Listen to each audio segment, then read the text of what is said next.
பீரோ, கட்டிலு, mixie, grinder அந்த மாதிரி. Mixie கிரைண்டர்லாம் வாங்கி கொடுக்கறதுக்கு முதல்ல உங்க பொண்ணுக்கு சமைக்க தெரிஞ்சிருந்துருக்கணும். அதுவே தெரியாதுங்கும் போது அந்த மிக்ஸியும் கிரைண்டரும் என்னத்துக்கு? போச்சு, இன்னைக்கு சோழி முடிஞ்சது எனக்கு. சமைக்கிறதுக்கு கூட சொல்லி கொடுக்காம கட்டி கொடுத்துட மாட்டோம். முதல்ல சமைக்க சொல்லி கொடுங்க. மிக்ஸியும் கிரைண்டரையும் நான் வாங்கி தரேன்.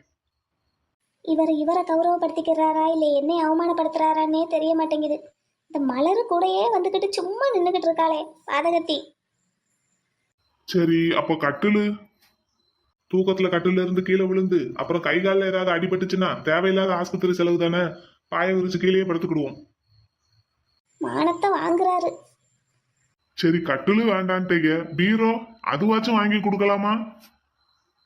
ஒரு பீரோ எங்க வீட்லயே இருக்கு சார். நீங்க பீரோ வாங்கி கொடுத்து அதுல எதுவும் வைக்கிறதுக்கு அங்க நகையோ பணமோ பெருசா கிடையாது.